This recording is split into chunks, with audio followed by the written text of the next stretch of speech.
Back, fellow football fanatics. Can't wait for week 4 already, and it's just Monday night. I almost said afternoon. Well, if you're a Nebraska fan or a USC fan or someone not in the Eastern time zone as I am, it's not even 6 p.m. yet, unless you are further to the east of my time zone. So if you're in the Atlantic Ocean or Europe, Africa, Asia, whatever, then it's night for you like it is here. But I typically say night is anytime after 6, and noon to 6 is that, afternoon period. So it's only Monday night. I'm already pumped and just so excited for what should be an absolutely jam-packed week 4. We have so many preview videos to get to. Not going to get to all of them tonight. I wanted to do more tonight, but I didn't want to be lazy and just go with, gut or intuition. I wanted to only talk about the games I feel comfortable giving previews for at this very moment. And they are 4. Florida, Miami, Illinois, Indiana, Michigan State, USC, and Michigan, Nebraska. All of which I think are intriguing games. I would say that just looking at the scores, the scoreboard for college football's week 4 on ESPN, I would say that Michigan, Nebraska, Illinois, Indiana, and Texas Tech, Utah, and also Oklahoma, Auburn are the biggest games of the weekend. We'll be talking about all those games, but Texas Tech, Utah, I'm saving for Wednesday. Same with Auburn and Oklahoma. We'll be talking about that one Wednesday as well. But I wanted to discuss Michigan versus Nebraska. We're going to kick off with that one and then go in order of kickoff. So then we'll go to Illinois, Indiana, then Florida, Miami. Those two games are going to kick off at 7:30 p.m. Eastern time this Saturday. And then Michigan State, USC is kicking off at 11 p.m. Eastern time. 8 p.m. Pacific time. That's going to be a crazy kickoff. I'm going to probably stay up for that whole game if I can. If I can, I will stay up for that entire game. So we're going to be discussing all those things before we get to these 4 games. Make sure to like, make sure to subscribe, make sure to hit the notification bell. Go blue and go big red. I'll just say it right now, as Michigan and Nebraska fans have done a wonder for my channel. Both are some of the bigger fan bases of my channel, hold a special place in my heart, as Nebraska fans consistently give me the most support, and I'm a Michigan student, and obviously fan, though. We try to keep it objective here. I didn't pick Michigan to win it all, and I picked them to lose to Oklahoma and was correct on that. So, again, like the live stream, share it around on your socials so we can get more concurrent viewers. Subscribe to the channel, hit the bell so that you can get notified when we release these segments as videos or when we go live Sunday, Monday, Wednesday at 6 p.m. Eastern time and any other time we go live. If you want to support the channel in a financial way, there are some links in the description to my Patreon and merchandise store, and there should be that join button by my channel icon where you can sign up as a paid member if you want to donate to the channel on a monthly basis. Or you can send a super chat, and I will answer your super chat as soon as I can in between segments. So let's get right to it and kick this off by talking about Michigan and Nebraska, which I think is going to be the game of the week. Wish I could attend it, but alas, I can't, especially given my schedule in covering all these games across college football. Michigan travels to Memorial Stadium in Lincoln, Nebraska to take on the Nebraska Cornhuskers, who should be ranked, by the way, as should Michigan. This should be a top 25 matchup. I strongly believe that both of these programs have fielded top 25, if not better than that, quality teams for the 2025 season. This is going to kick off at 3:30 p.m. Eastern time, 2:30 p.m. Central time. So both of these teams are going to be baking in the sun when it's out and it's at its highest perceptionally in the sky. It's going to be hot. It'll probably be humid. But it's not going to be a miserable day, and the atmosphere at Lincoln Memorial Stadium is always a wonder. No matter how much they've lost recently, they always show up. And Michigan, I think their fan base can somewhat relate to that as well. They've had more success recently, but they have a really large dedicated fan base as well. But what Nebraska brings to the table in terms of fan dedication is just different. They are hungry for a win here, a big win. This would be a program-changing win for Matt Rhule. It'd be his first win in his career against a ranked opponent. First ever. At Baylor and Nebraska. Don't know if he beat a ranked opponent or not at Temple. But Michigan's a favorite. They're favored by 3 points. The Wolverines are. Again, kickoff 3:30 p.m. Eastern Time. The last time these teams played, 2023, Michigan won, I believe it was 49-7, and it was 49-0 at one point. The year prior, I think Michigan won 34-3 in a very cold, wintry, wet afternoon. And then in 2021, when they faced off, it was, I believe, 32-29, and it was a all-time classic game in Lincoln. Nebraska, they have a lot of those players from the Michigan games and the years when Nebraska played Michigan, so they are going to be out for blood as well.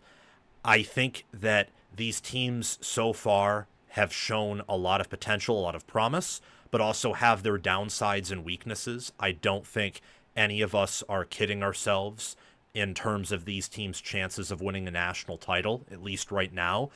Maybe sometime down the road they show us a higher ceiling and edge, but they have some issues. But I would say they are definitely in the upper echelon of FBS and Power 4 teams in terms of quality.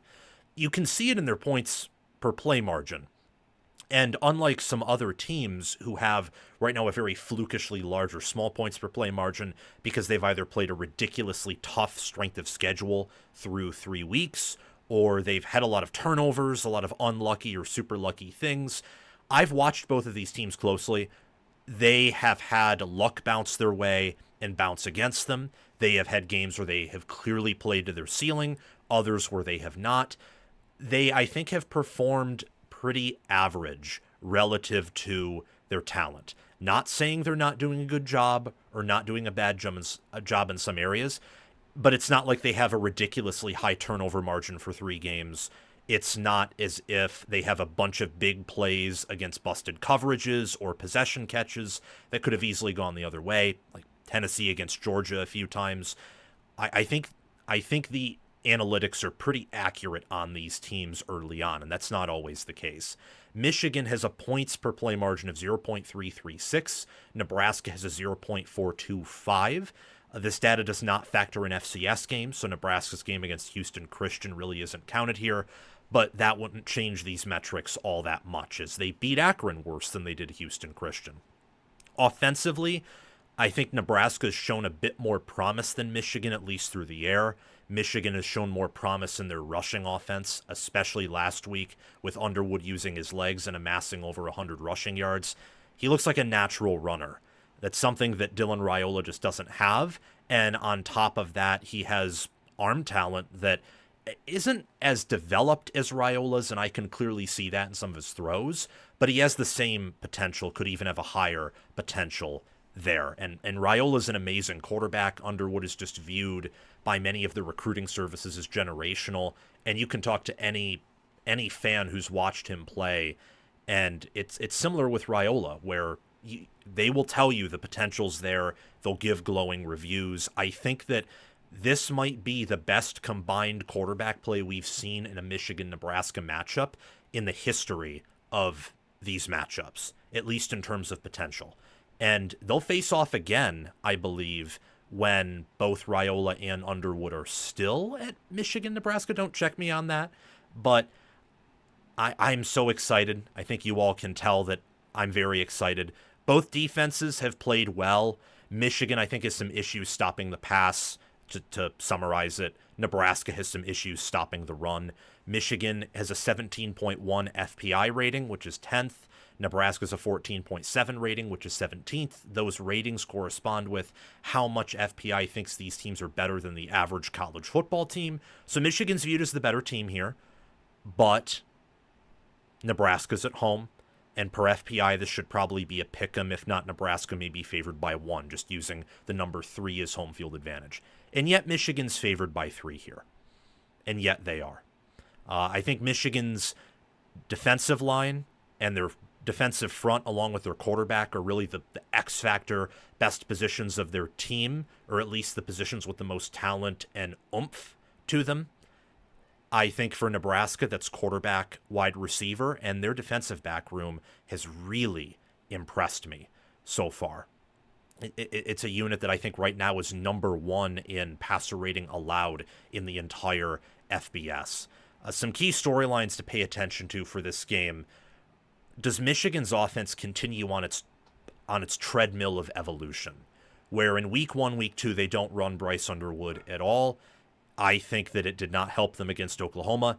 I still wouldn't have picked them to win against Oklahoma had they ran him, because I picked Oklahoma to win 24-22 with the idea of Underwood running the football in mind, and they never did. So I think Oklahoma probably, especially since the advanced analytics are very high in Oklahoma, they're higher than I was preseason, and I'm starting to adjust my thoughts on Oklahoma very slowly, but if they somehow destroy Auburn this weekend, then that could be a legitimate top 10 or better team. I didn't think Oklahoma would be that, and that would make Michigan's loss not look quite as humiliating. They obviously played much better against Central Michigan than Oklahoma or New Mexico, even factoring in the level of competition, because Michigan never punted. The only drives where they didn't score were a missed field goal, turnover on downs late in the fourth quarter, and a bad interception by Bryce Underwood. For Nebraska, can they control the game? This has been an area of concern that I've had since the preseason. It reared its ugly head against Cincinnati, where Nebraska, I think because of some limitations, size, depth, and talent-wise in the defensive front, and just depth-wise on the offensive line, though I think their starters have a lot of potential and they could be really good. This could be a game they break out. They have issues both stopping the run, especially stopping the run, and I would say especially late in games as they need to rely on depth, and their run blocking is a little bit shaky. I think Emmett Johnson, a wonderful running back they have, does a great job, wonderful job to compensate for that. Trench play, as you probably already guessed, is going to be a major factor in deciding the winner here.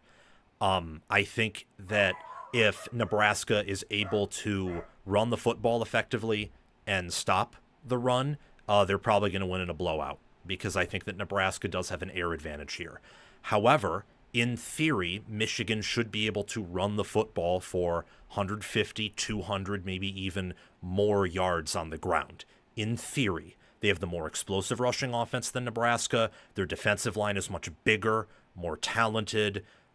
Wink Martindale has his issues, and people have criticized him, but he has more experience than John Butler as a DC, and Michigan's talent profile due to recruiting is better than Nebraska's almost everywhere, I would say. But it's most noticeable, I would say, on defense and running back in the offensive line. Michigan's offensive line has at times looked like a hot mess, but I think Oklahoma probably has the best defensive front that they'll play all season long, certainly the best defensive line. Nebraska does not have that up front, so at least from what I can tell. So there's a lot of things that can go Nebraska's way, a lot of things that can go Michigan's way. Again, I think Nebraska has an air advantage. Michigan has a ground advantage.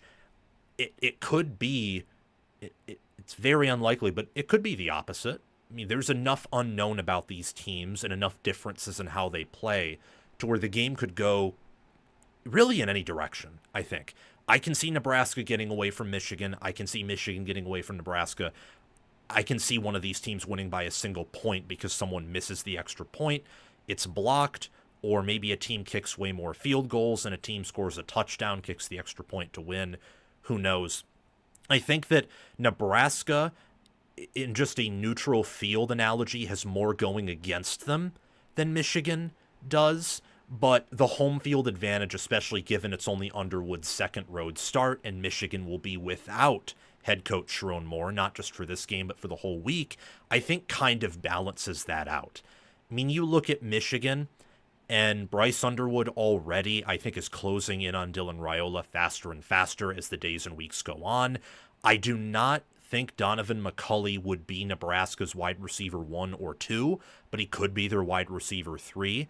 I think Michigan has better tight ends than Nebraska, and I think even the most pro-Nebraska person would tell you, yeah, Michigan's bigger, deeper, better on the defensive line, and Michigan, in Jayshon Barham and Ernest Hausman, have more athletic linebackers than anyone Nebraska has. Secondary, I'm curious about, as Michigan's had some injuries there and struggles, and Andrew Marshall and Sear Wright are one of the Big Ten's best cornerback duos. Deshaun Singleton, Marquise Buford Jr., Malcolm Hartzog. Again, air advantage Nebraska fits with the air raid offense they're running with Dana Holgorsen, and then Michigan's, pro spread. It's evolving a bit with Chip Lindsey, but still, they ran for almost 400 yards on CMU. They tried to run the ball stubbornly to, honestly, a failed effort against Oklahoma. We know that they still want to run the football. Special teams is one thing I want to mention here before getting to our final prediction. Michigan, again, in theory, should have the better special teams unit, but Zavada's missed some of his kicks. He missed one against Central Michigan. He missed another against Oklahoma. Still think he's very reliable, but Nebraska with Mike Eckler has really, really transformed their special teams unit. I actually wouldn't be shocked if Nebraska comes out and has the better teams in this game. That wouldn't be shocking to me at all, given what Michigan has at punter and Holenbeck, the fact Zavada's missed 2 of his field goals, while for Nebraska, Akayo Kunanen has made a long of 52. He's 4 of 4 so far this year. Nebraska's returning kickoffs. They're returning punts. He is just... It's such a win going from Ed Foley to Mike Eckler for Nebraska, and that's something to pay attention to here, especially if this is a close game. If this is a game that comes down to teams, it's no longer a guaranteed Michigan win as it's been in the past, where if it comes down to a field goal, Michigan's going to win. I don't know if that's the case here. I don't. So that's a bit of an unknown that I would certainly keep my eye on. I am going to tell you all that I'm not confident in this pick, but I think that there is a reason why Michigan is the favorite, despite some of the power ratings suggesting it shouldn't be a 3 or even 2.5 point line. I think that, look, Michigan is the better team. I believe that Sharon Moore, his absence could hurt, but there's also the statement of fact that he wasn't a good game manager last year. He managed the game very poorly against Oklahoma. I think that there won't be as big of a drop-off there as you could have and would have if you had this assistant staff, but Jim Harbaugh is the head coach, for example. Or a drop-off where Matt Rule couldn't be with the team, because Rule's actually a good coach. Moore, the jury's still out on Moore. I don't think the reviews right now are positive. I think Michigan has a decisive edge with their rushing offense, especially if they run the quarterback, against Nebraska's defensive front. And I think their run defense, Emmett Johnson will get some pops against him because Johnson's good. He's fast. Michigan, I don't think, is disciplined entirely with their angles on defense. So if he can get past that first level and get to the outside, he could be gone. But I think Michigan's going to have an easier time running the ball. I think they're going to play off of that, and they've shown they can scheme their receivers open, and their tight ends are good enough to where I think they'll put together a complementary passing game. They'll move Nebraska's defense. Now, I think Nebraska's offense will move Michigan's defense, but not to the same degree. Raiola just isn't as mobile as Underwood. I don't think Nebraska's run-blocking offensive line is as good as Michigan's. Pass blocking, we'll have to see. I'd probably lean Nebraska there, but honestly, I don't know. Really, it just came down to, with me, Nebraska's not Oklahoma. They don't have the same matchup edges over Michigan where Oklahoma could stop the run and also shut down the pass. Just from a defensive standpoint, they easily, just reading in between the lines, they were built to shut down Michigan's offense in its entirety. Nebraska's not really built to do that here. In fact, this is a defense that I think Michigan would much rather play than some other defenses on their schedule. Not disrespect to what John Butler's doing. If this were USC here, I'd be singing a different tune. but Michigan, I think, is more of a run-first team as is right now, just personnel-wise, and as long as Underwood can run the ball and have explosive plays there, he's fine with that. I think Michigan's going to win. I do think Michigan will cover for those reasons. I also think that despite Nebraska's staff being better than Michigan's, I don't think it's a wide enough gap to compensate for Michigan's talent edge, and the fact that the quarterback difference I don't think is that big. I wouldn't be shocked if Underwood came out of this game and was viewed as the better quarterback in general, not just the better quarterback in the single game. I don't think that will happen, at least right now, but he has gotten better, I would say, every game when you adjust for the opponent. Raiola is also clearly getting better, but this is going to be another reason to pick Michigan, is that this is going to be the biggest test for Nebraska. This is not Michigan's biggest test. Michigan's biggest test was Oklahoma. Oklahoma, in all the advanced analytics, in Vegas odds, just how they're built, their recruiting, the fact that Brent Venables would, I think, be the best coordinator. He is their de facto DC. He'd be the best coordinator for any of these teams. I think Oklahoma's the better team than Nebraska, and I think that's pretty clear. So that, along with Michigan's familiarity playing here, just a little bit, there's still a lot of players from that 2023 team. I think in all directions, it's easier for Michigan to come in here and emerge with a win, much easier than it was against Oklahoma, where I was never going to pick Michigan to win that game given what I knew about the roster, unless Oklahoma nearly lost to their FCS opponent and Michigan won by 70 in week 1. It's not a good matchup for Nebraska. It's probably one of their worst matchups on the schedule, in my perspective, outside of Penn State on the road late in November. I could be wrong, though. The fact is that I'm saying this is one of Nebraska's worst matchups, and yet I'm not confident in picking Michigan to win, says that Rule is on the right track, and that Nebraska is a very advantageous schedule. They are a playoff contender, I think, just as much as Michigan is.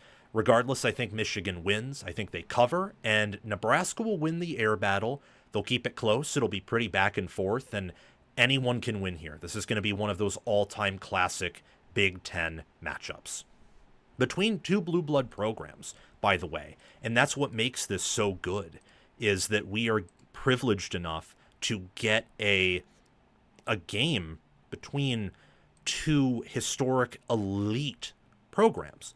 That's what I love about this, and anyone can win here.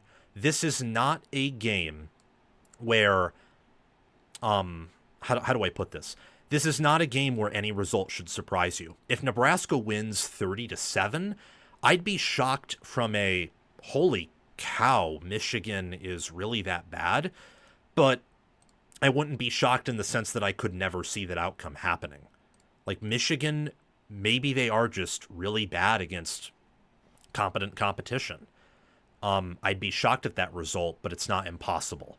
In the same regard, it's not impossible if Michigan wins by a large margin either.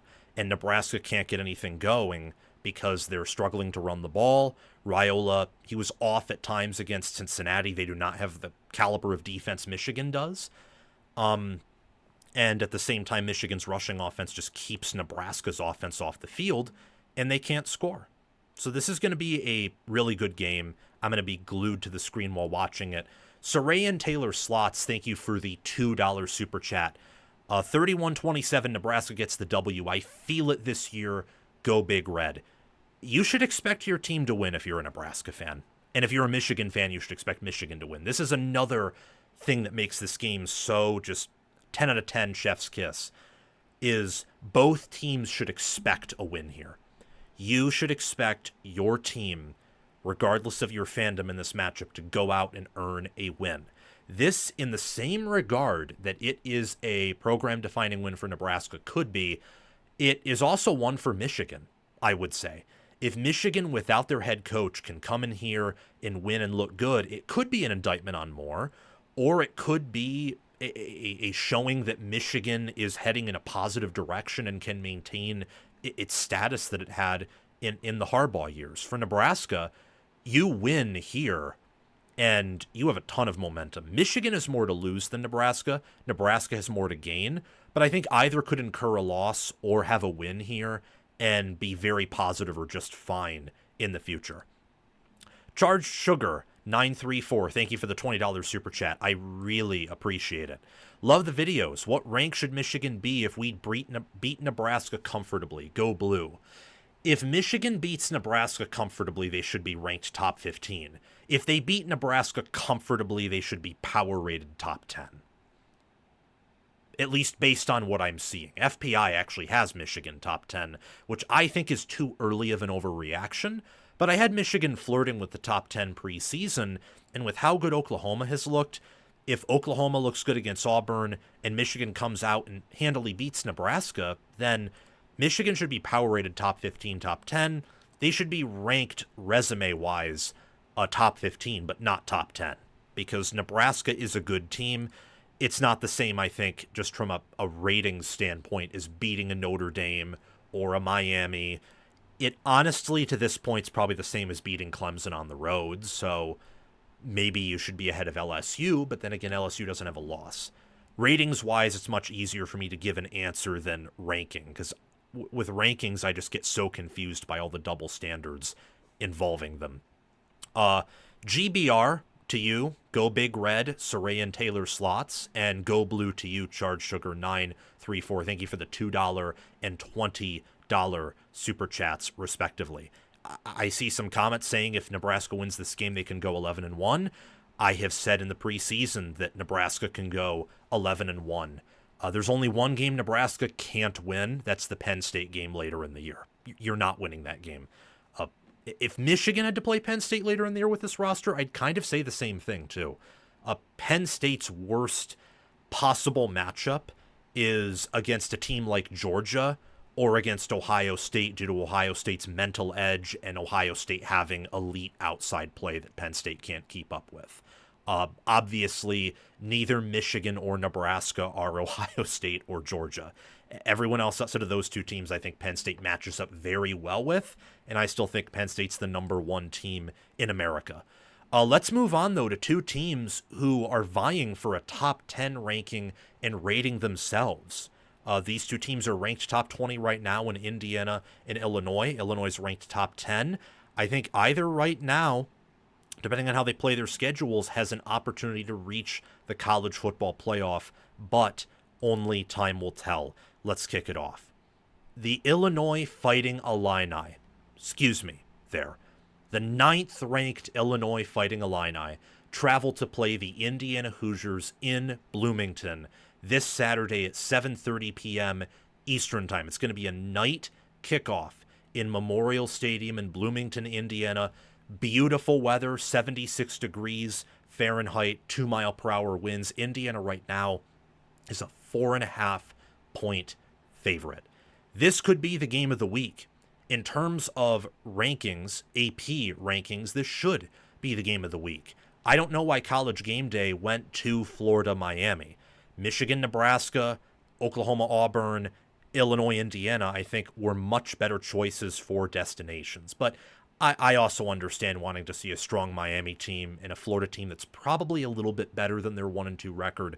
Anyway, let's talk about this is a game where I might consider going to it, since it's close enough to me, it's at night, and we'll just have to see the ticket prices, just because I'm trying to go to some bigger games this year.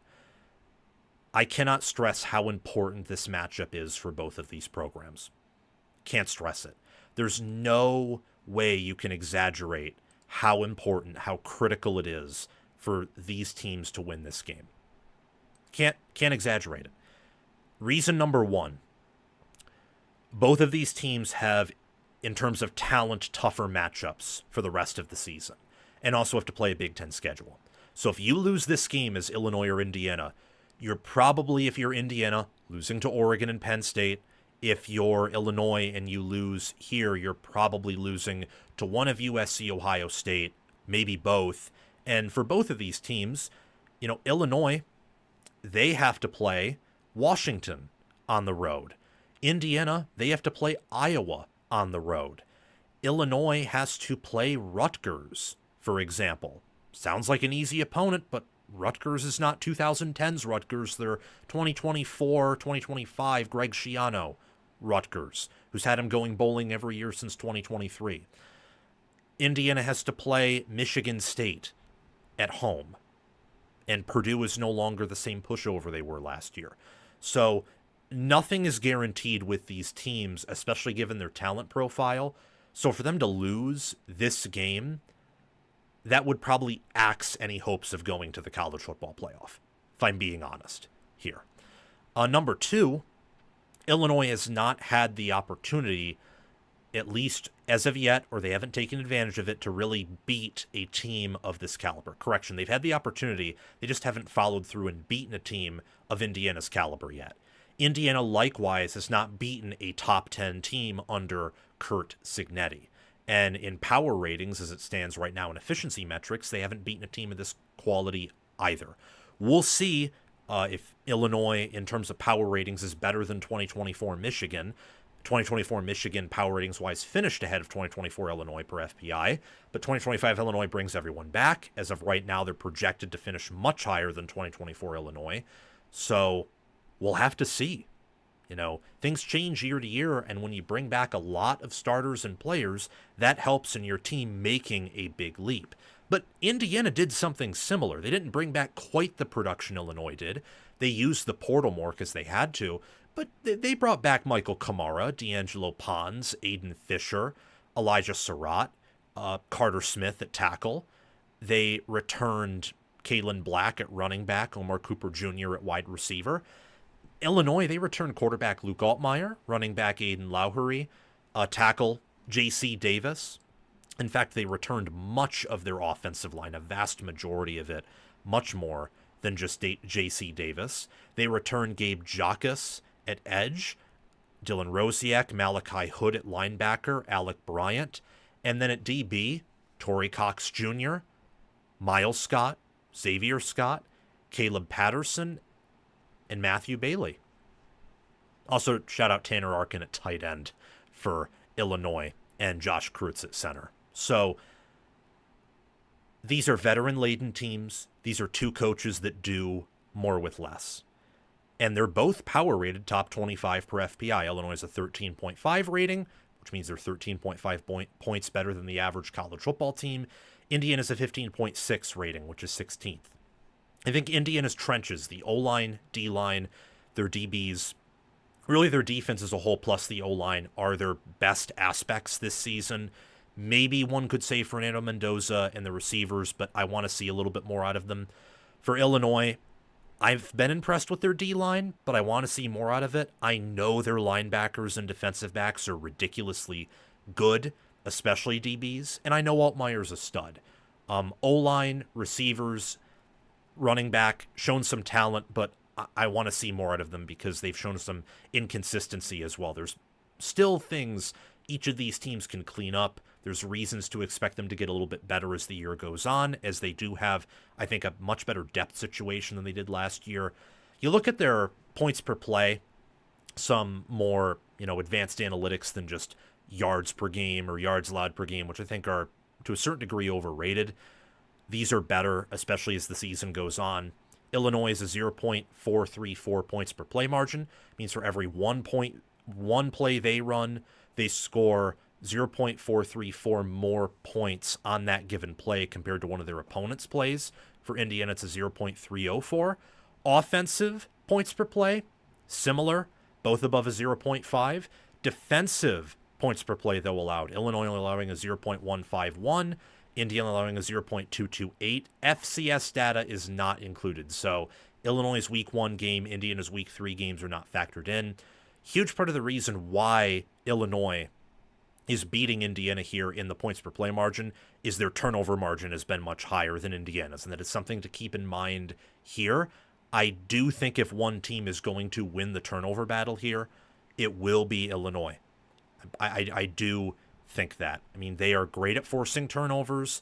They have created their own luck in a lot of ways. I've talked about it on my channel before. Some accuse me of being a hater due to it, that Illinois is a team that has balls bounce their way and was very lucky last year, and that is factually true.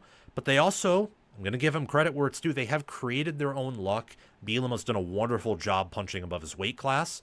It's why Illinois had their first 10-win season since 2001 when they shared a Big Ten title under Coach Ron Turner. Finished 10-1 regular season, went to, I believe, the Sugar Bowl where LSU blew them out, but it was a wonderful year they had. It was their best season since that year, or maybe the 2007 year where they went to the Rose Bowl to play USC. How good is Illinois in the line of scrimmage is the biggest question I have for the Illini.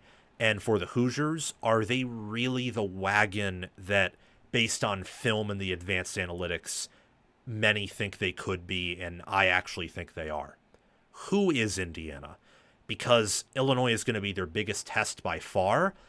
Indiana is also going to be Illinois' toughest test, but at least they've played a Power 4 opponent in Duke, who, shout out to Duke for losing to Tulane, although Tulane may also beat Ole Miss this coming week. Let me know in the comments section if you want me to preview, at least briefly, that Ole Miss-Tulane game, or if you're not interested, then I won't do it. But those are the questions for each of these teams, the key questions. Some other storylines to follow. Coaching. I love both of these staffs. Particularly love Indiana's. You guys know I think it's a top 10, top 5 coaching staff, but Illinois is also a staff that deserves its respect. Who does more with less here in a game between two teams that are punching well above their talent class? Which offense holds up better against two defenses that look mean, fast, nasty, and are hyper-intelligent and senior-laden? Between the wide receivers, Indiana struggled before getting separation against talented defensive back groups, which Illinois has, but also Illinois no longer has an NFL receiver in Pat Bryant, at least from what I can tell. So do they get separation from, D'Angelo Pons, Lewis Moore, those defensive backs that Indiana has?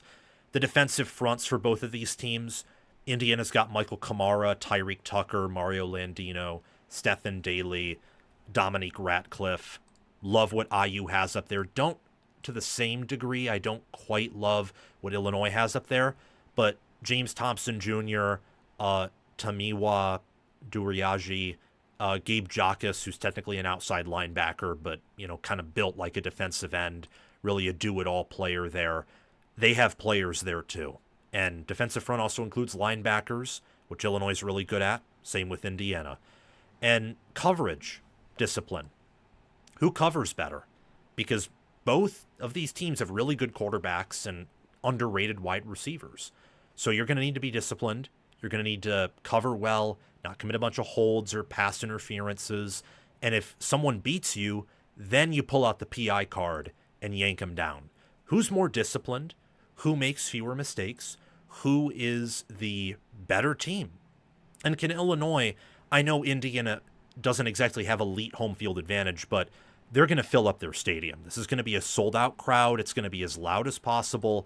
This is Indiana versus Nebraska redo from last year. That's what this is going to be, except it's going to be at night. You're going to have probably a lot of drunk Indiana fans, if we're going to be honest. And Indiana, they have not, again, beaten a ranked opponent under Signetti. So even though they're coming off a successful year, they are going to want this one badly. Again, this can be a program perception-changing win for Indiana. It can be for Illinois too, but this is a high-stakes game for both of these teams. I love it so much. I'm going to lean into my prediction here, and I'm going to keep it a little bit harsh because I think that's how this game is going to go. I've said for months now, I think Indiana's a top 10 quality team. I think that Illinois is finally a top 25, top 30 quality team. Last year, they were more top 40, top 50 that won a bunch of close games, much like 2023 Iowa. But the law of close games, where you typically regress when you win a bunch of those in terms of record, would come back to bite them. That doesn't really apply in this game, in my opinion, because I don't think this game will be close. I think that Indiana is going to win incredibly decisively. They are going to come out, they're going to punch harder, they're going to hit harder, they're going to be faster. It's going to, here's what it's going to look like for Illinois. It's going to be, and this will be satisfying for Indiana. And if I'm wrong, I'm wrong. I'll eat my crow. I was wrong about Illinois and Duke. I'm already probably taking hate for that in the comment section, but it is what it is.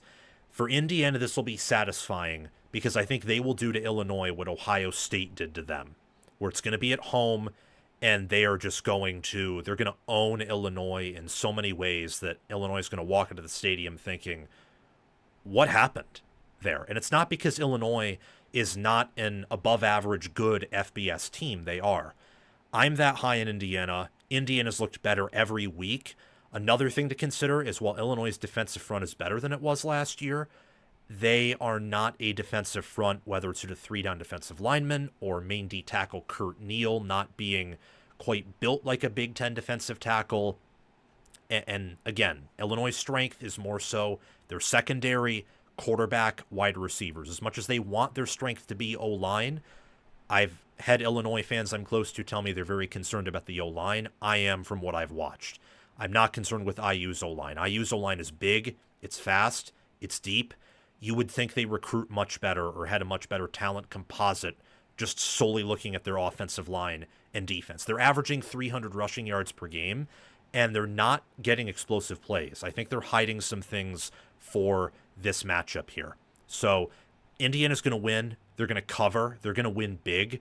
By the second quarter, Indiana will lead by double digits, or maybe it will just be by a touchdown, but it will feel like they're leading by more. And then second half, Cignetti will totally take over. It'll be a huge win for Indiana. If I happen to be wrong, I'll eat it, and it will be a big win for Illinois. It's a very, very high-stakes game, and I just think the only edge Illinois has is special teams. I think that Indiana, when factoring in development, is more talented. They have the better staff. They have the better rushing offense, defense, passing defense. The only individual position I would give Illinois right now over IU, really, is tight end. Everything else, I think, is strongly Indiana, outside of maybe you could debate quarterback. I really do think Altmaier is that good. And you could also debate parts of the DB, too. But I think Indiana's going to win this game very decisively, so I'm picking them to win, to cover.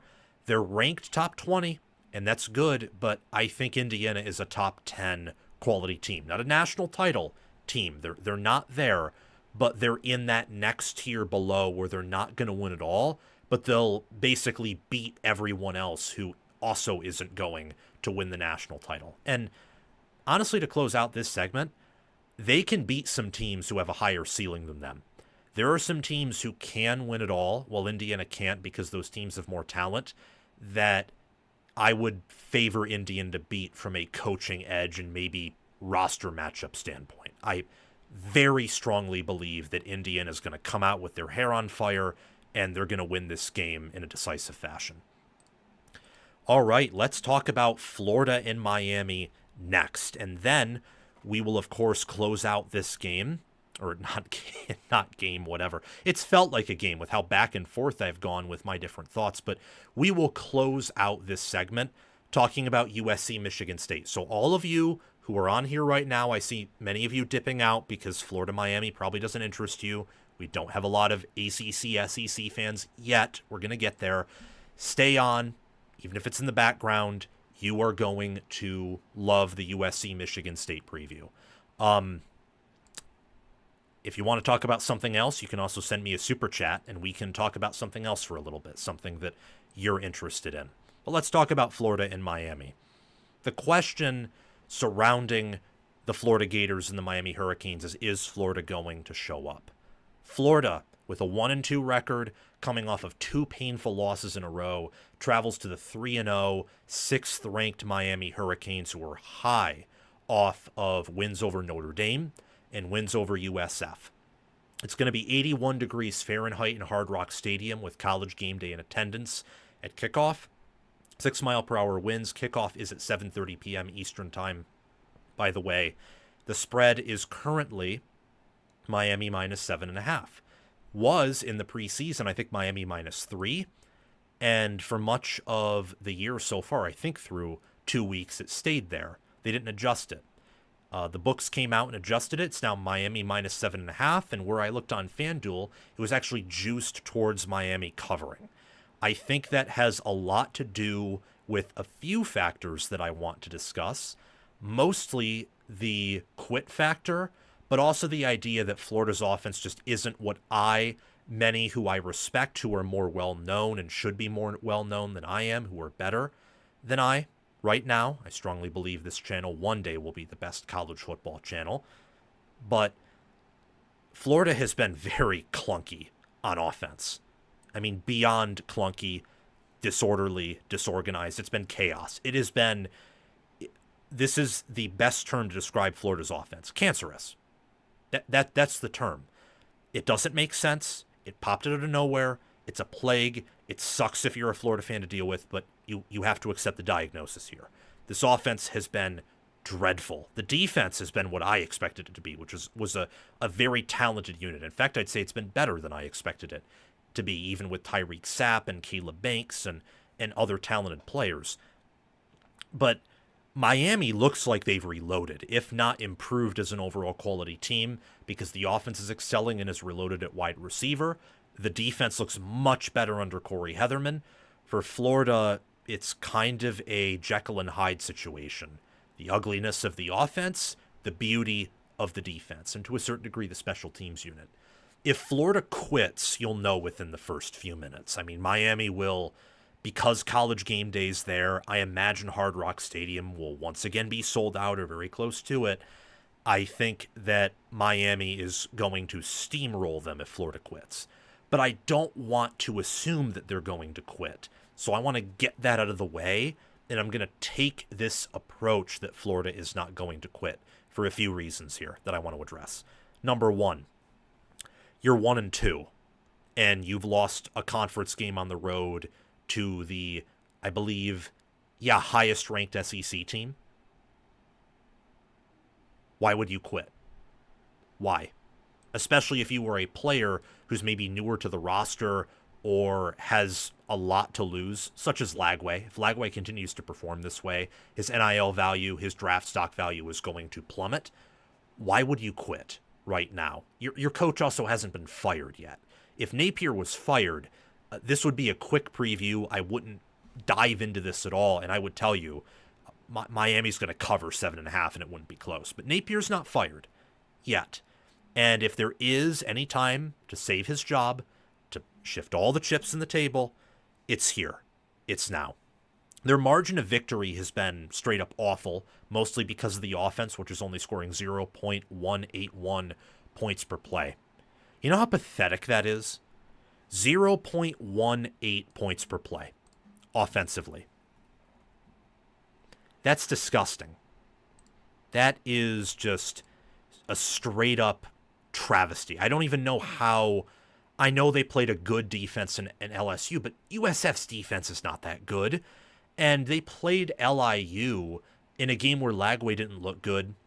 And these metrics I'm using don't count games against FCS opponents, which, look, that makes sense. Iowa looked like they had a competent passing offense last year against Illinois State, where they won 40-0. And we saw for the rest of the year, actually, no, they don't.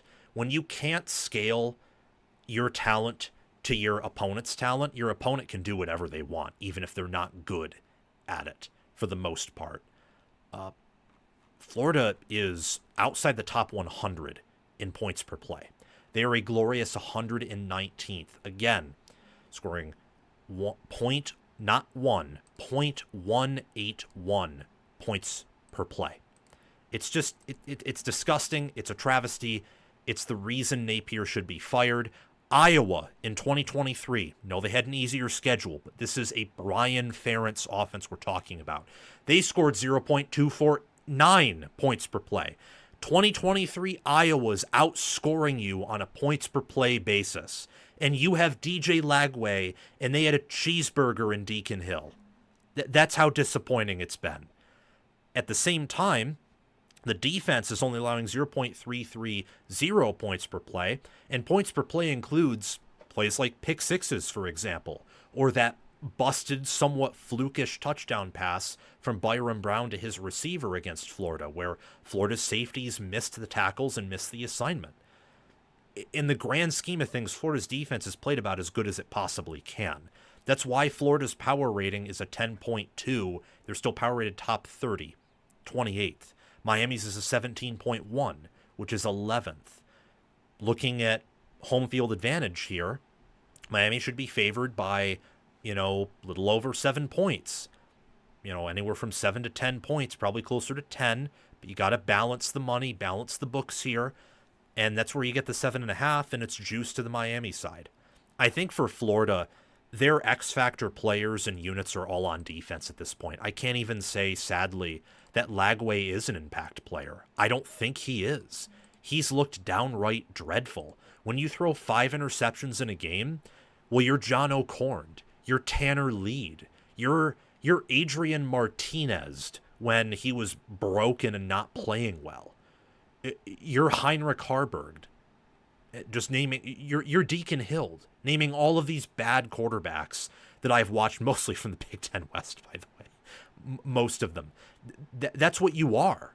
When you throw 5 picks in a game, it's hard to come back from that. So I'm not going to make the assumption that Lagway's all of a sudden going to look good. I think he needs a break. He either needs a bye week to reset and practice and gain chemistry with his receivers, a couple of easy games, which Florida does not have on their schedule, or he needs to go to a new school. So for Florida, pay attention to Tyreek Sapp, Jamari Lyons, George Gums, Caleb Banks, Miles Graham, Jordan Castell, Devin Moore, Sharif Denson on defense. For Miami, much better constructed overall roster, possibly has the best lines of scrimmage in the country, and they have a top 5, top 10 quarterback, could be the best quarterback in college football right now, actually, in Carson Beck. I mean, you have Francis Mauigoa, Markel Bell, James Brockermeyer. You have a receiver core that reloaded with Malachi Toney, a true freshman, CJ Daniels, Keelan Marion. Josiah Trader, they expected to break out, and he looks good. He's not even one of their starting receivers. He's in the rotation because they're that deep there. Mark Fletcher, Charmar Brown, Jordan Lyle are an excellent running back group. And on defense, David Blade Jr., Ahmad Moten Sr., Justin Scott. These are all players. All of these players weigh in or around 300 pounds, were highly recruited out of high school, have been developed pretty well. Ruben Bain Jr., 275, 6'3", a pick, a forced fumble, 1.5 sacks. I'd say right now he's the best defensive end in America. Better than Colin Simmons, better than Peter Woods, better than Dylan Stewart at South Carolina. He's just absolutely phenomenal. And their DB group has improved too. You best believe that. Again, for Florida, the quit factor is something that has to be considered here, because at this point, you're not beating both Georgia and Texas. It's not happening. You're not beating both Florida State. Florida State was viewed by many, including me, as kind of a free win for Florida early in the preseason and in the preseason in general. It's not that anymore. It's nowhere close, especially assuming Florida takes more losses that likely put Napier under more pressure. They should be underdogs to Florida State, even in the swamp right now. They should be. So quit factor, you got to think that some of this pressure might get to the players. Again, I'm not assuming it will, but that's a question we have to consider. As for Miami, can they run the football? That's a big deal, because Florida has done a good job. They did it against USF, they did it against LSU, of limiting them on the ground. Now, neither LSU or USF has anywhere close to the offensive linemen or running backs that Miami has. Miami is a much better team than USF, and I would argue at this point they're better than LSU. FPI agrees with me. I think the film agrees with me. The advanced analytics that the sports books are using, not quite, so I'd be very hesitant there, but I'd lean towards Miami being better than LSU as well. I will say, though, that Death Valley is a much better and more intimidating environment than Hard Rock Stadium is. Florida's energy, so this isn't necessarily quit factor, it's how they approach this game. Are they trying to get to the bye week? Do they think that they can beat Miami because they think that they're just, tougher, stronger, we won't quit so we'll win? Are they meatheads, or do they actually take a tactical approach that we haven't seen Napier take and exploit some potential weaknesses for Miami? Quarterback play is huge here. If Lagway somehow comes out and looks like many expected him to this year, then they can hang with Miami. And maybe if the old Carson Beck returns, case in point. But as it stands right now, Miami has a decisive edge at the quarterback position.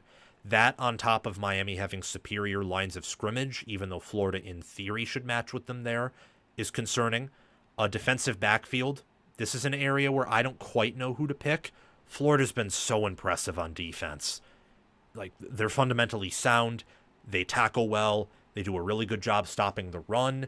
And against LSU and Garrett Nussmeier and those receivers, they didn't let them pass the ball all that much. They didn't for USF either outside of that one busted play. So I'm curious to see which defensive backfield looks better, irrespective of who wins. And then there's the anti-clutch factor. Both of these head coaches are known to make brain-dead decisions. We know about Cristobal's. More recently, we've been showcased Napier's.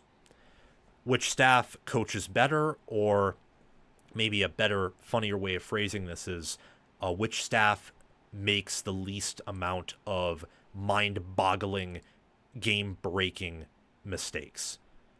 I want to move on and lean into my prediction here. And I think the best way of putting this is just coming out and straight up saying, I think that Miami's going to win, and I think they're going to cover.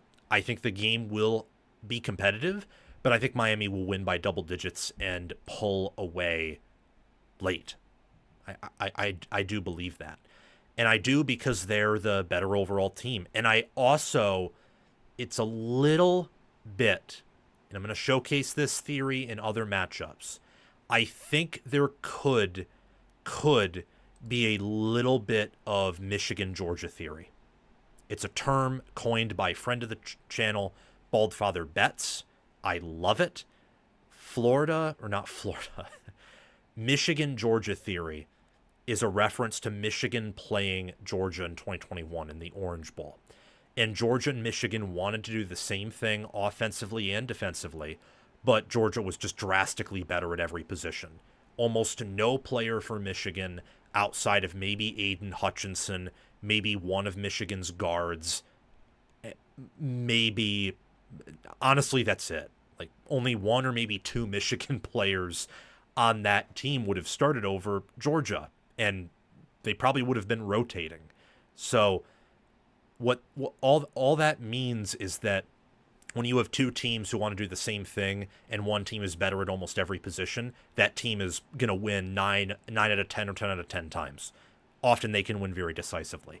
I don't think it's as extreme here, but I think with Lagway being limited, Florida, if they are smart, is going to be reduced to running the football, and Miami's better at running the ball, and I think just as good, if not better, at stopping the run than Florida is. Just look at what they did to Notre Dame.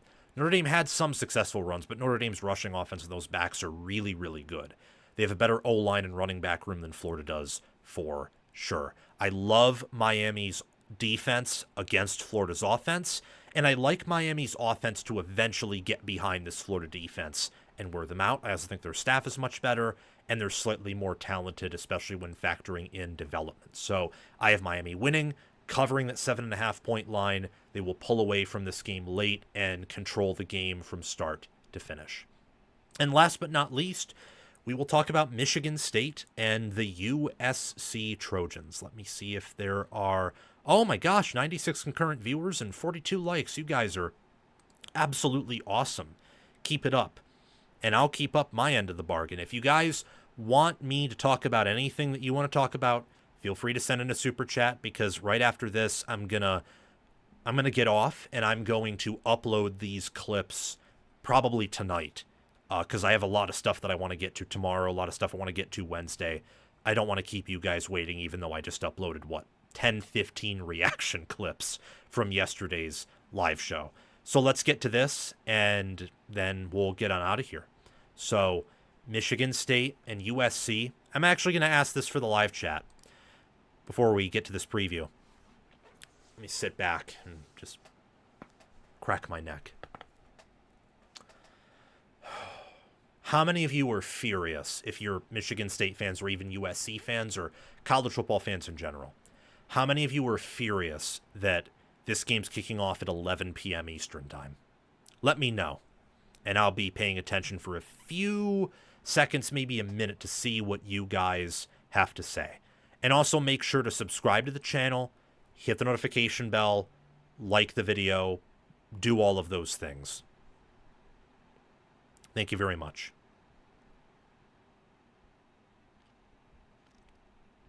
I like how Chris Lane called me almost kinda pretty okay for a Team Up North fan and student. That's hilarious. Canes fan here, give us content and we will come.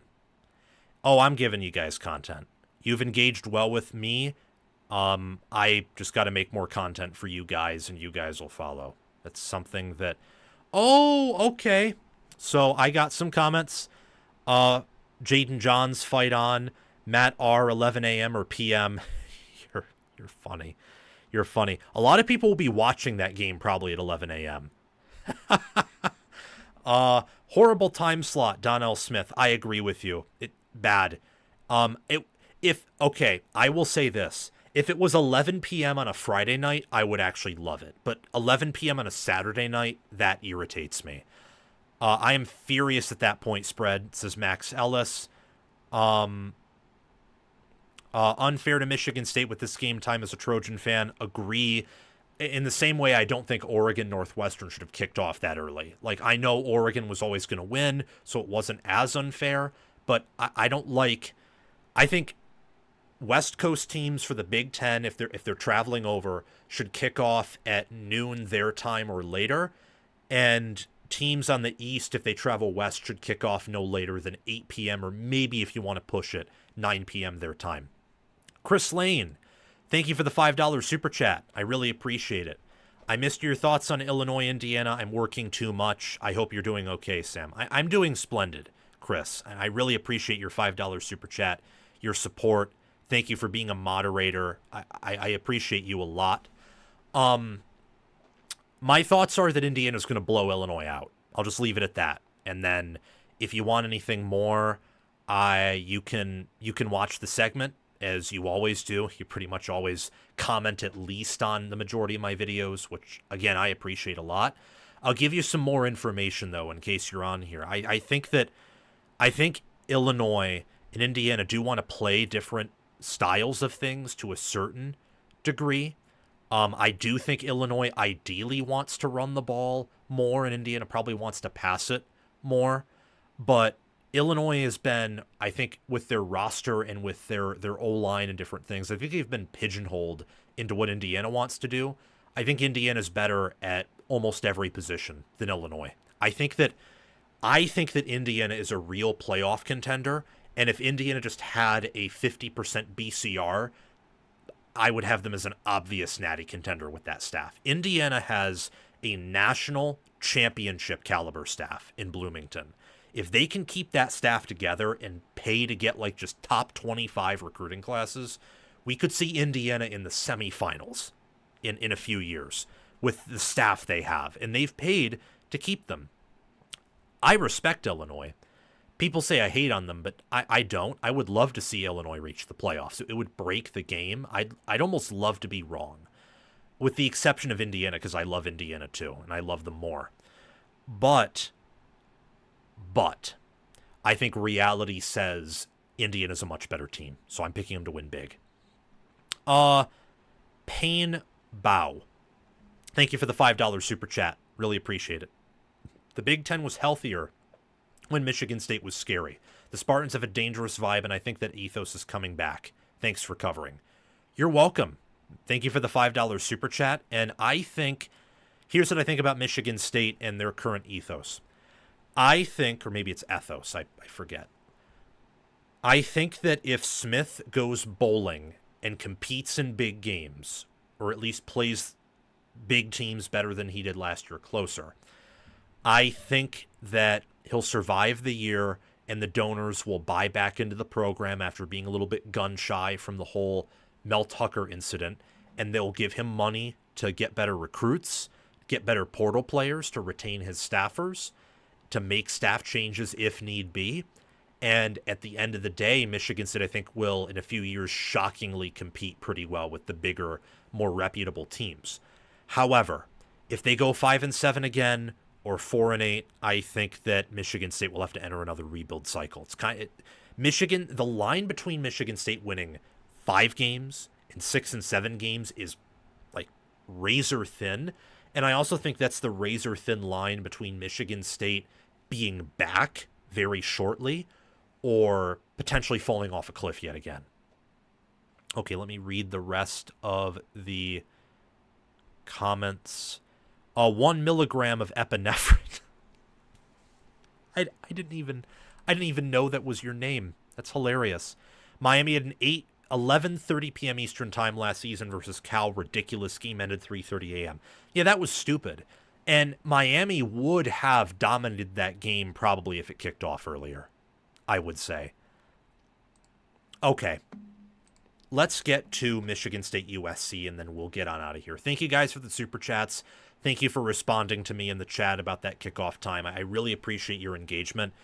Make sure to hit the notification bell and subscribe to the channel so that way you can get notified when we go live Sunday, Monday, and Wednesday at 6 p.m. Eastern time. That way we can get 100 concurrent viewers pretty consistently here, and that would be incredible. I want to build this into the biggest and best thing on college football YouTube, and I think we can do that with this channel. Michigan State travels to the Los Angeles Coliseum to kick off at 11 p.m. Eastern time, 8 p.m. Pacific time.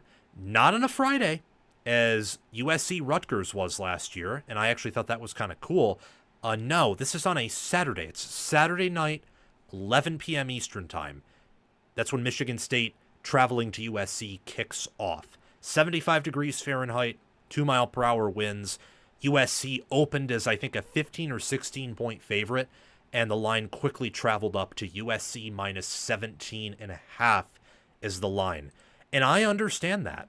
I understand the heavy favoring of USC here by the books because of Michigan State's performances on defense the past 2 weeks, allowing 40 to Boston College, who just lost to Stanford and only scored 20 points, and also allowing 24 points to a Youngstown State team that's probably good for the FCS, but would be one of the worst FBS teams, even in the G5 or Group of 6, whatever it's called now. USC, though, they have some issues. USC, I think, has some questions in run defense, an area where Michigan State's good at offensively, running the football. It's the one thing their offensive line is really good at. And they beat a Purdue team on the road who is definitely in rebuild mode by just 16 points, one of those being a pick-6 defensive score. So USC is the favorite for a reason, and we'll talk about that throughout this segment. But Michigan State isn't a guaranteed victim of a Lincoln Riley offense and a reformed, ironed out, clean, elite in terms of potential USC defense. Not an elite defense. USC doesn't have an elite defense, and I don't think they even have elite potential this year. But the staff they have with how they've recruited and developed, they could form an elite defense down the line, and they're elite schematically. They run that same style of defense that Michigan did in 21, 22, 23 that they've continued to run under Wink Martindale that's really effective against some of the best offenses in America. Michigan State against Western Michigan and Boston College collectively, because points per play margin statistics don't include games against FCS opponents, and I think it's a good thing. Oftentimes teams unintentionally run up the score against FCS teams because the talent difference is so big. Michigan State is a 0.116 points per play margin.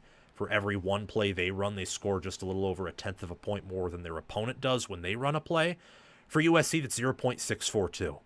USC just loves to outscore people, and they do a really good job at it, and they're extremely efficient. There's a reason why, per FPI, they have a 20.6 power rating.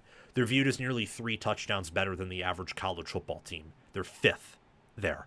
I think that's a little bit too high, but I think it's possible. And many would say that's not possible and it's ridiculous.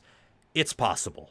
They have over half of their roster made up of blue chip players, and they have the staff. And I would say at this point, with how Maiyava's played, the quarterback and the wide receivers and enough good players on defense and offensive line and running back to really make some noise, not just in the regular season, but in the playoffs if they indeed make it.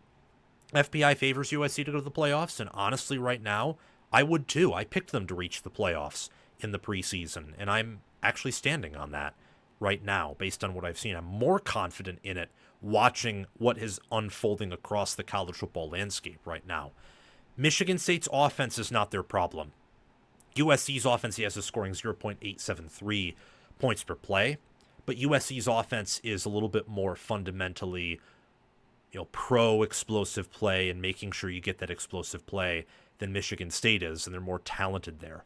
Michigan State's more ball control, trying to really establish control at the point of attack and flexing on that. Well, I feel like USC, as any offense would, wants to establish control at the point of attack, but then you want to parlay that into having a really explosive passing offense off the run, where Michigan State, wants that too. Every offense wants the same thing to score points, but they go about it a little differently. Both Riley and Jonathan Smith have familiarity with the West Coast. Smith's been on the West Coast all of his life up until this Michigan State job, and Riley has been at USC now for 4 seasons. I think that both teams are similar in that their strengths are quarterback, running back, and wide receiver. They do have some differences. I think that USC's offensive line is better at pass blocking. Michigan State's could be better at run blocking based on what I've watched, though it's very close. I think that USC's more talented, a little bit of everywhere, but I think Michigan State's run defense is better than USC's. USC's pass defense is better than Michigan State's. The fact this kicks off this late, it's a 4 time zone trip for Michigan State. USC's more talented and they've performed better on field and on the paper consequentially, makes this very challenging for the Spartans. But whichever team forces the most punts and runs the football the best, I think is going to emerge victorious here. I don't have one specific question that I want to branch off from for each team. I just have one question for both. I think this game comes down to forcing punts and running the football the best. I think it's really going to be that simple because of the struggles that both of these teams have on defense and because of what I have seen from both offenses, and I love both offenses here. Secondary play is critical, and it's critical because both of these wide receiver groups, Nick Marsh leads Michigan State's, Makai Lemon, Jacoby Lane leads USC's, are some of the best in America, straight up. And for Michigan State, they have Evan Boyd. They have Amari Kelly. They have other at tight end, Michael Masunas and Jack Velling at tight end. They have Krishawn McCray at wide receiver as well, Alante Brown, Rodney Bullard Jr. They have depth. They don't just have one guy in Nick Marsh, which is really what they had last year. They just had kind of one guy. Now they have several guys, and that makes their passing offense that much more dynamic and better and all the more impressive. For USC, Jacoby Lane and Makai Lemon are the main faces, but you also have Jay Fair, DJ Jordan. You have Zacharias Williams, who already has doesn't already have a touchdown reception, but nearly 100 yards this year, transferred in from Utah. Prince Strachan, unfortunately, is injured, and I would actually say Michigan State probably has the deeper receiver room than USC, but USC starting 2 might be the best starting 2 in the country. The only one I have pegged better than them is Jeremiah Smith and Carnell Tate, and I'd have them there, but the only duo that I could see pushing them would be this one from USC. Defensive front and offensive front toughness, overall play, those are also some key factors in a game where I like USC to pass on MSU and therefore open up their run offense. And I think Michigan State's run offense straight up has a favorable edge over USC's run defense. Which quarterback's more poised? Both have played exceptionally well so far. This will be the toughest test that either has played by, I would say, a mile for Michigan State, and I would say by a significant margin, maybe a mile for USC. These two coaches have also played each other before in 2022, and that was a game where Oregon State's defense put up a wonderful effort. They didn't pass the ball well at all, but they ran down USC's throat and nearly emerged with a win, if not for a clutch Caleb Williams final drive. Michigan State and Smith's team will no longer, they won't have the crowd on their side as Smith did in 2022, but they have, I think, some similar matchup edges that Smith had that season. I think that Michigan State will be able to run the ball, but USC will as well. And as for it coming down to who forces more punts, that's an intriguing question. USC's favored for a reason, but is USC being overvalued? Is Michigan State being undervalued? We know that Michigan State's thin. We know that they may have been using that game against Youngstown State as sort of a bye for what is a huge trip to USC. And if Michigan State somehow wins this game, then be my guest. They're winning 7, 8, maybe even 9 games. If they can beat USC on the road, they can beat anyone on their schedule except for maybe Penn State, and that game's at home off of a bye. So they could maybe even pull that one off if they somehow pull this game off. It'd be wonderful. It'd be a great college football story. And look, I think that Michigan State will be able to get some throws on USC. I think they'll be able to run on USC's defense. The problem I encounter here, and the reason I have to pick USC to win in a shootout, and I think even they'll cover, I think that the game will be closer than the final score indicates, but I do think USC covers. I think that USC being so more talented and just explosive in general means that this game can be close entering the fourth and even tied, and then USC forcing a punt and getting a long touchdown bomb, and then Childs, while he's stressed out trying to carry the team on his back, throws a pick six. Boom, you get your cover right there. In the same way that Notre Dame USC was. Notre Dame won by 14, nearly won by 21 due to 2 pick sixes, and that game was a shootout. I kind of think this is going to be the same way, except this time USC wins that style of shootout. I think it'll be an exciting game. I expect both teams to run for over 100 yards. In fact, I would say, I'm going to go bold and say over 150. Both teams run for over 150 on each of these defenses. Wouldn't be very surprised if it was much more than that, but I also think that they'll try to maintain a balanced attack. They'll pass the football successfully. It'll be a shootout, high scoring, like Notre Dame USC was last year and Texas A&M Notre Dame was just a week ago. And like Michigan State Boston College was a week ago. USC is just much more talented.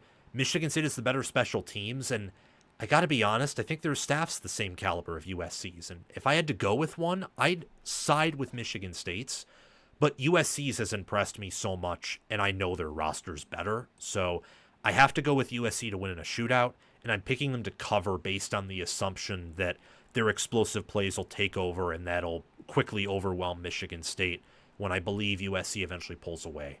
I do not hate the idea of Michigan State covering, though, and while a win would shock me, Michigan State winning would shock me, it would also be kind of the most Jonathan Smith thing to do, would be to come down to the Coliseum and outright beat USC. All right. That's it, guys. So unless we have anything else interesting to say, any more super chats? Yeah, 17.5, Chris Lane. That's the line. At 17.5. Okay. Oh my gosh. Go Big Red, Matt R. Thank you all for coming on here. Thank you so much for coming on. We're going to get off here. We'll see you again for a live show Wednesday at 6 p.m. The topics, games covered, all that stuff should be scheduled, and that'll be shown to you on my page Wednesday morning or Tuesday night. These clips will be released tonight, and there will be some other videos independent of live shows, like an Iowa Rutgers preview, Oregon State preview, that will be live tomorrow. Max Ellis, yeah, I did see BB is hurt for Indiana. It's very unfortunate. But Indiana was playing other running backs, and they're very deep there, so I don't think that affects this game all that much, even though he looked really good. Thank you all for coming on. Take care. Again, make sure you have liked the video, subscribed to the channel, and that you have hit the notification bell. Please Do those things. I appreciate that a lot. Have a fantastic night, and I will see you all very shortly. Wednesday, 6 p.m. Be there. Remember that.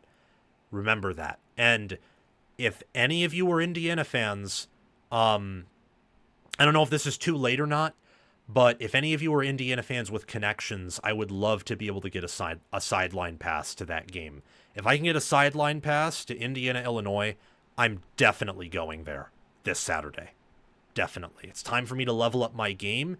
That doesn't just mean giving you this good background, having a more professional graphic design, me hiring a graphic designer, having professional lighting, a good camera, the ability to flip camera angles and change things up. That means me going to actual games. Maybe not every week, but when I can, traveling to games. So if any of you are IU fans or just college football fans in general with connections, if I could somehow get that sideline pass, that would be phenomenal.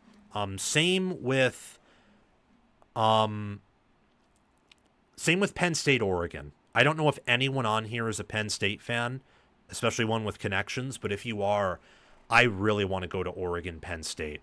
The problem is the tickets are really expensive, so I'd love to get a sideline pass for that one if possible, but maybe I'll have to do that in a different live show. Maybe a special one. I don't know. We'll see. So thank you all for coming on, and I will see you all very shortly. Later.